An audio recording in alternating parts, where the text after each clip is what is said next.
What's going on, YouTube? Welcome back to another episode of Talks with Dhawks. I got my guy here. What's good? It's Hot Brick. See the vibes we here, man. Feel me? We working. Let's get it. So, I know we did a podcast before, but I don't think we really got a deep dive of who you are. Tell us who you are, where you from, and what it is you do. So my name is Hot Brick. High like we high. In the air, high like we smack. Hot Brick.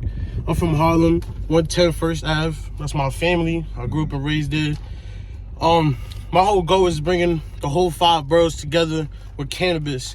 So my goal is to bring all artists together with just cannabis. I got a weed show, and you know, the whole goal is connecting everybody and staying high. Feel me? Break that stigma of competition. We could all work together and make some money. You think people could be productive and be high at the same time? Yes, I do. You think so? I know a lot of high people who are very productive. I'm high right now. We productive. And you productive. Feel me?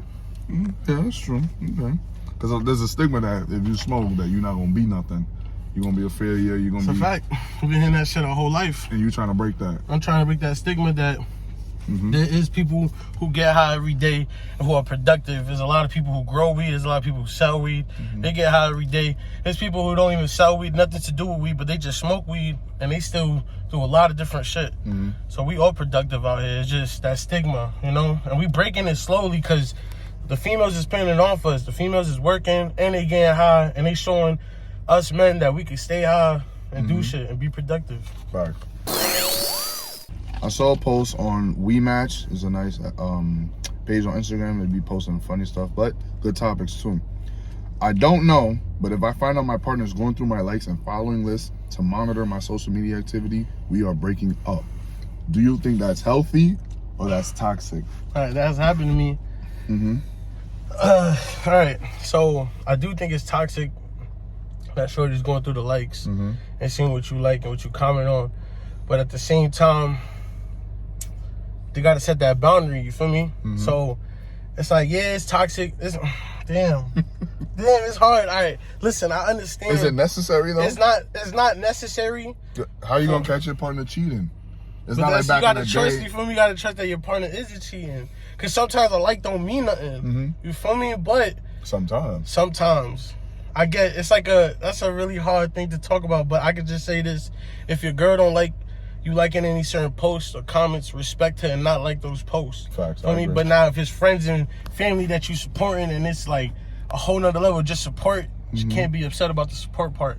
But just random shaking ass videos, I won't like those. You feel me? But if it's my man's or a girl I know and she's making music or she's doing something, I gotta share and I gotta like that. Yeah. So it's a different. Facts. There's no, because you said sometimes it's good, sometimes it's not. But for me, right, for us, we kind of don't use social media like how other people do. Right. We create the entertainment. We create the product for people to see. We're the influencers. Yeah, so we're gonna get love. We're gonna get support. We're gonna get a lot of people coming our way. So do you tell the women you're dating that this is what it's gonna be like? Or do you let them know beforehand, like I'm doing something. Women are gonna be around, people are gonna be around? I definitely, at first, no, I wasn't doing that. But I realized the older you get, the more you gotta set that boundary for yourself. Because I know I'm not liking these posts. I know I'm not like sliding in the DM, but these people are showing love, and that could be hard for certain people, especially in a relationship. So definitely letting your partner know what's going on. Yeah. Letting your partner know, listen, I get this type of love. It's something that should definitely be set at the beginning before you even get into a relationship. Just like a boundary for the both of y'all to see where y'all both stand. Feel me? So yes, I definitely think I'm the same way too. Because even before doing social media and being a content creator, I've seen a lot of people, a lot of posts. It's popular for people to get in trouble or breakups because, oh, you posted this, you like this. But I always said it in any relationship, this is what I do, this is what it's gonna be. And I'm just letting you know, don't pinpoint every single thing I post. I'm gonna respect you. I'm gonna respect the relationship. But not everything is why are you posting this? Sometimes I just post shit to get traction. You know what I'm saying? Something that's like toxic. It's like, all right, I know people are gonna comment, and it's just gonna bring something to my page because we need something, or we need constant flow of, engagement. So even into like, all right, so you set that boundary, right? Does it always work? Like you setting the boundary, is there any arguments that happen, or like there's an understanding still. No. I mean, it depends on the person you're with. So they get it. I never really had an issue, even in the talking stages. They get it. Like my girl now, she gets it. I let her know. But I also have to understand that she's a content creator herself. Like she has a podcast, the least favorite podcast. Go check it out. So she's gonna post certain things, but as long as it's not disrespectful, like I ain't posting, yo, I need head right now. Like if I ain't posting, I need head right now, hit me up. Right. Like some crazy meme or something like that, then it's cool. But if I post some funny, something funny, shit, whatever, like a Justin you LeBoy do be post. posting funny shit, and I'll be reacting to that shit like, nah, this nigga is wilding. Yeah, that's what I'm saying. But you see, it's funny, and I think it's respectful at least. Right. So as long as it's like that, then that's fine. So I wanted to ask you to keep going on that post. At what point though, because we live in a new world or new age where social media, you don't even got to leave your crib to cheat. Right. Because you know back then you got to kind of find your partner doing things, or the person will come to your house, and if you live with your girl, she had a nigga over or whatever. But we live in a different era, so people pop out to you now. Or a female pull up, pay her own Uber, got her own car to drive up. So how do you catch your partner cheating if you never go through their phone? Jeez, like, because that's another form of, not another form of cheating, but that's another source to create the cheating. So how do you never check your partner's phone? They could be playing you. Have a whole relationship. When I was younger, I'll be completely honest. When I was younger, I definitely wanted to check through my shorty's phone, but that was because I was very insecure of the relationship. Is it insecure though? Sometimes it is. You feel me? Because like my girl is like showing love. Every time I see her, we chilling, we talking. Every time we go out, the sex is great. Great vibes. Great vibes always, 100%. Like we communicate, all that. I'm not going through her phone because I feel like that energy's there. She's showing me that energy. Now, if something happens, shit gonna come to the light no matter what it is. Yeah. If she hiding something, eventually it's gonna pop up. And I gotta give you that benefit of doubt. The minute I find out you lie to me in any type of way, then there's no trust after that. But I give you that benefit of doubt to that very moment.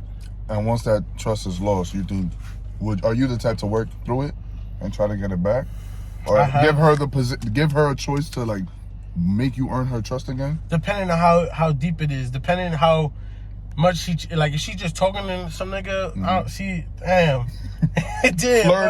Flirting is one thing. Flirting is like, all right, that's foul, but you ain't do nothing yet. Now you fuck the nigga, it's clip. It's clip. I can't forgive flirting either. I feel like flirting you can low key forgive because like sometimes girls just flirt to know that they still got it.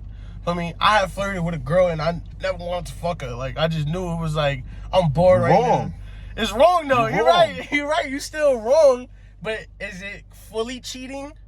It's not cheating. I don't think flirting is cheating. I just think it's disrespectful and you're interested in other people. Right. Granted, you could be attracted to other people. That's fine. It happens. You're a human being. But to have that interest, that's effort. You're showing effort to another person. You should only have one person that you want to show that effort to if you decide to get in a relationship with them. You feel me? Now you're right about that. You're completely right about that. But if he was going on forgiving, I can forgive on that. You can forgive that. On that part. Okay, but just if your girl was flirting with someone else, you can forgive that. She gotta show the energy now that she still want me though. Yeah. Like, it's gotta be, I'm sorry. I need some flowers. I need something. Like, I need you on me. Pay my like phone bill. Exactly. Pay for my haircut, yeah. anything. Buy me a hat, whatever. I need you on me now. Like, I need to know that you sorry. I need to feel it, and I need to know you're not gonna do it again. But that's tough. You feel me? That is tough. It's tough. It is. It completely is tough. You feel me? Because I completely understand where you come from, and I completely understand the fact of trying to work with somebody on like if you love them or not. For me, how deep the love is. Flirting is still crazy, but I would definitely forgive you for flirting than you fucking somebody, or like, I don't know, you fucking somebody's it's clip. That's it. Cause that's it. The man's already been in you. Like that's it. Like feel me? Y'all already did something. Like I said, now I don't want to kiss you. I don't want to fuck you. It's none of that. Feel me? Cause I felt like I was secure with you, and now that security's gone. You tainted goods. Right? You tainted goods. Thank you. Fuck out of here. That shit means a lot. More time spent without talking to you is more time spent for her thinking about you, imagining things, missing you, etc. More time spent talking to you is less time for her to miss you and think about you, how much she loves you. Less is always more with people. Do you agree? Sometimes, nah, because if you, that depends on who the person is. Like, that depends on how the relationship is. Someone you want, your girlfriend. My girlfriend. All right. Because my girl going. To me, hanging out less is better, right? Because I miss you more, right? We're not bumping heads as much. We're not talking as much. I miss you. But some girls, they like to talk. You feel me? They like. Some good ass questions right here. You got me stuck in between. No, but now you right though, because there's no right or wrong answer. It's like some girls, like, they need that attention to like you more. So they need you there fully obsessed with them, on them. Like, oh, I need to talk to you. I know where you at. That shit can be annoying because I could just be playing the game and they be calling you. I'm playing 2K. Like, we're not even talking about nothing. You just on the phone with me. Would you sacrifice playing 2K to talk to them, or would you just say, "Hey, I'm doing my thing right now"? What kind of boyfriend are you? I'm the one that's like, yo, I'm doing something right now. If we're not talking about nothing serious, we just on the phone, hearing each other breathe. We can talk to each other later. But I have been that nigga that I stay on the phone while I'm playing the game and she hear me in the background playing the whole entire game, and I act like she's not even there because I love her and I cared about her. You feel me? So it's like, I get what you're saying though, but. So less is more? Less is more. I feel like, to me, less is more. I'm going to go on that one. Less is more, because if I don't see you as much, I'm going to, like, miss you. If I'm working, I'm doing a bunch of interviews or whatever I'm doing, I'm recording. I'm going to crave her. I'm going to crave you. Like, now I want to spend all that time with you that I missed. Like, all right, it's been a week not seeing you. For the next 4 days, it's me and you. For me, so, yeah, definitely less is more. Even when it comes to, like, texting? Nah, I see you should always text. You should always, like... How often should you text your partner in a day? At least 3 times, 3-4 times out of the day. You gotta text your partner. At least know what's going on with your partner. Like in the morning, what's up? How's work? How's everything? Cool. And then at night, at the end of the night, you feel me? At nighttime, you got at least once. Like, if you can't hit your partner up at least once out of the day, then that person's not for you. I gotta talk to you at least once a day. I'm a big believer in space, because I never want that my partner, because I've been that type of partner before. I've had a woman leave me because it was like, oh, like, we talk too much. It's too much for me. You know, we converse too much or whatever. And it's like, damn. So this is when I was young. So now, since that day, it was just like, I will never have that happen to me again. I will never allow a woman to say I was overbearing, I was on her too much, I was too, I suffocated her. So I believe in space. And, in the past, women would be like, oh, we don't talk enough, but I noticed that me doing that, they cared more to talk to me. You feel me? Versus when I did try more, it was like, oh, this is too much. So I do definitely agree with less is better. And even if there's a day that you just like, damn, I really want to see my girl, maybe I should push this to the side. If it's work, never push your work to the side. Never push your work to the side. Never. I don't care if she's like, I want to give you some ass. Like, listen, I got to do an interview with Hybrid. Right, that's a Hybrid got to do an interview with Dhawks. I cannot see you right now. Like, this is work. We cannot link right now. And I'm telling you for a fact, she's going to like that even more. Whoa, he told me no. Yeah, right. Wow, you're right about that. Wow, he put this above me. Right. Because most women are so used to everybody putting them above everything else. Like, yo, I seen that before too. That has happened to me. I put too much energy into a girl and she's like, you don't take yourself serious because you're always chilling with me. So I get what you're saying, but you feel me? That just depends on who the shorty is at that point, because you could be in a full committed relationship and like text at least once a day, like to at least know what the shorty's going on. But seeing each other every day, I need that break. And like I said, less is better. Like you said, less is better. We saying the same exact thing. The same exact same shit. Same shit, just different words. You're saying the same shit. But I feel like people need to learn this, because even sometimes you gotta remind yourself too. Facts. Even if you know it, because it's like, damn, feelings. I feel good. I want to be around this person, but that's not healthy. You gotta create that space. Because women want to see you working. Women want to see you doing something with your life. That makes them more attracted to you. Not just like you a worker. You feel me? You active. You outside. You do your thing. Now she's attracted to you because of that. Now you spend a lot of time with her. You lose that. And now she's like, she's like, I could just do whatever I want. Just call you I know he's gonna come whenever. Like, so I completely understand that. Facts. Less is better. What you been up to? What you been working on? What's in store for Hybrid? So, what I've been working on is, cause you work at where you work at? I work at a dispensary called Smack Village. Okay. So I'm a lead bud tender there. I'm in charge of the bud tenders. My goal is to make sure the bud tenders know what they're selling, what weed they're selling, the pricing on it, and how to sell it to the customer. So it's my goal to make sure that all those bud tenders know what's going on. And I also sell weed on paper. How you got into that? So for a minute of me being, I used to sell weed illegally, you feel me? And I used to always tell myself, like, man, this is not something I want to do.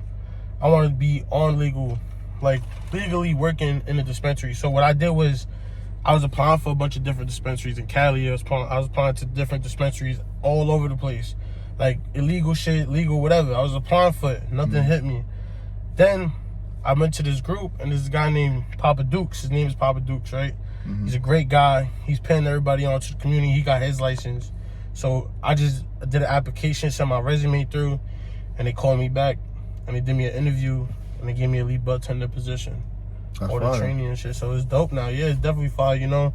It's different to see everybody coming to cop weed and do it the legal way and make sure I'm getting people high. I got people who come in like, yo, I don't want to see nobody but him. He knows exactly what I want, and they trust me. So it feels great. It's a great feeling. It's a great experience.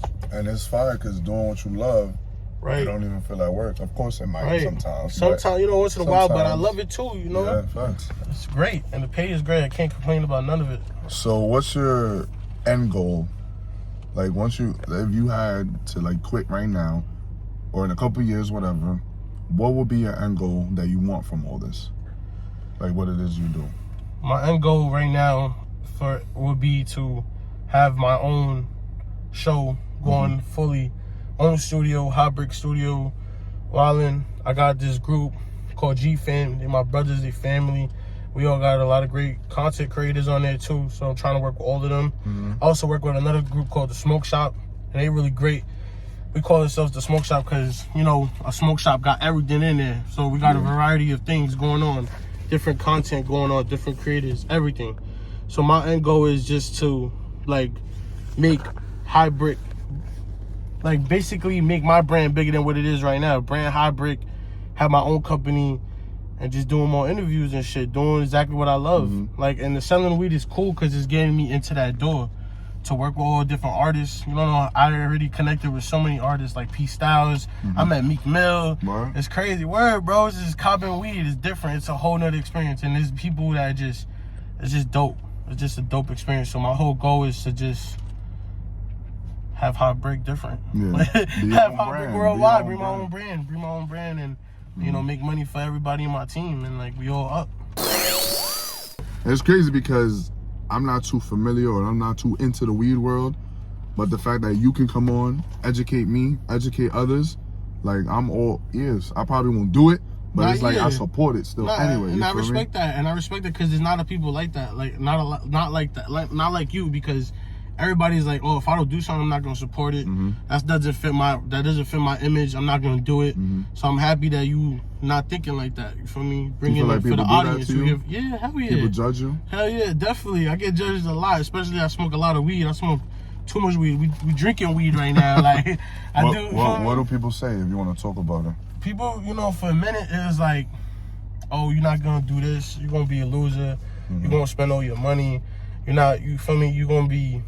Because I used to be somebody who was like that when I was younger, because being raised, oh, weed is bad, drugs is bad, drugs is bad. So it's like, damn, I used to see my friends do it all the time, and I used to think, like, I would still hang out with them, but they'd be like, damn, why y'all smoke so much? Yeah, every day I want to smoke, But I will also see them do nothing as well. That's the key fact right there. Doing nothing. It's like, when people used to tell me that, I was just smoking and not doing nothing. I was chilling most of the time. And I still hear it sometimes, but now I got all those people that was once saying it, like, oh, I'm proud of you now, congrats, all that. I proved them wrong. I proved them that I could do this. So, but I still hear it from my family. Don't get me wrong. I'm Peruvian and I'm Puerto Rican. And Peruvians just look at weed like it's crack. That shit is the most top drug. You smoke weed, a lot of my family, it's over. A lot of my family doesn't like that. So, you know, I got kicked out the crib at a very young age because they found out I was smoking weed, and I was like, I'm not about to quit smoking weed. So why not? Because knowing that you was gonna get kicked out, knowing your family didn't like it, why didn't you fall into like fitting in where they wanted you to fit in? knowing that you had a place to stay? Because I tried that route already. I was already in that route and I was depressed. Feel me? I wasn't happy. I love my family to death. Still to, I have a great connection with them. Even though I got kicked out, I still help my family whenever I could help them. But for me, it was like I actually like smoking weed. I like the feeling of getting high. I like the fact that it helped me with my anxiety. I like the fact that it helped me even speak. Before weed, I could never even speak to you or to the crowds of people I have spoke to or do any of the videos I have done, any interviews, all that. Before that, I was a very shy dude.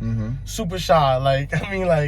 Go to school, talk to nobody, go straight home, play the video games. Because I know I was... No social life. No social life, bro. And now it's different. Now it's I got people coming up to me, bro. I got people coming up to me like, yo, bro, I love your energy. I love the way you do this. I love the way you do that. You make me laugh. I got people that just come up to me randomly. I don't even know them and they know me. So it's dope. But, to go back into it, I told myself that I was very happy what I was already doing, so I'm not gonna stop because my parents didn't like it. And I told myself I gotta get myself out that comfortable zone. I was so comfortable. Once you're comfortable, you don't want to do nothing new. You're very comfortable. I told myself I gotta get out I gotta get out my bubble, and that's exactly what I did. I got out my bubble, and it was uncomfortable. Even if it was food at home, a shelter, a place to stay for free, whatever. And that's the difference between a lot of people, is that they won't take that extra step. They're, like you said, comfortable. Right. Oh wait, I have my parents take care of me. Even though I'm not happy, I could be doing this, and this is gonna lead. My happiness is gonna lead me getting kicked out. But you know what? Fuck it. Fuck my happiness. Right. As long as I'm safe and secure here now, I'm good. You didn't care. You was like, yo, I'm taking that risk. Fuck it. If I didn't look, let's put it like this: if I would have just stopped smoking weed and went to college, because that's what it really was. It was me smoking weed, and I ain't really like college. I was in college for a year. I ain't fuck with college. I went for 2.5. I was in there for a year and a half, and I kind of because that other half, that half of semester, that one semester I did, I was skipping every day. When they found out it wasn't it, but I told myself, like, listen, like, I could go down this path, but what is it gonna do for me? It's not gonna do nothing. I'm gonna work a 9 to 5. I'm gonna be miserable. So me having the passion to like actually do something to actually like break it, it was scary, but it had to be done. And I want y'all to do the same thing for yourself. Get out of that comfortable space, get out of that comfort zone, because if you in that comfort zone too long, you get stuck in it. Look at all the people who do 9 to 5s that hate their jobs, but they do it because they feel they got some type of security to pay rent. It's like, nah, go do it different. Go outside, do something completely different. Scare yourself. I was scared. I didn't know what I was going to do. I probably would have never had a crib. I got my own crib now. I got 2 cribs. I got 2 cribs. I bought a crib just for my baby moms and my daughter. And then I got a crib just for myself to make content. For me, I had to break out that comfort zone. If I would have stood in that comfort zone, I still would business management, doing the job I would have hated. Probably still living with my parents, because I would have been in college debt and all that. So break out that comfort zone. Do something that you for yourself. Your parents is not gonna live for you. Your parents want you to do you. They want you to be safe. They want you to be safe. And in reality, sometimes do what you want to do. Doesn't bring happiness. Safety doesn't bring happiness, like you said, bro. Like, it's like, do what you want to do, whatever it is. Because as long as you consistent and you on it, you're gonna achieve it. Like you consistent with the videos, I'm consistent with the videos, and we get a lot of my growth. Other people may not see it, but I see it. I see that it could be something. If I knew this shit wasn't gonna do nothing, I would have stopped a long time ago. Facts. But I see it. You got us connected. I see you doing interviews with everybody. I see you. We are here today because we didn't give up on what we wanted to do. Exactly. And we didn't get comfortable. We didn't get comfortable. Nope. That's crazy. That's a fact. But I appreciate you, my brother. Thank you all for watching. Make sure you like, comment, subscribe. Anything comment, you want to promote? Where can they find you? My name is High Brick, HIGH Brick, BRICK, High Brick. I mean, what I want to promote is High Brick is coming with more interviews. We're gonna do some crazy shit. Dhawks is gonna be in an interview with me. Facts. So you're gonna see us again real short. We here, we working. Thank you all for watching. Facts. See y'all next episode. Let's get it. Smoke up.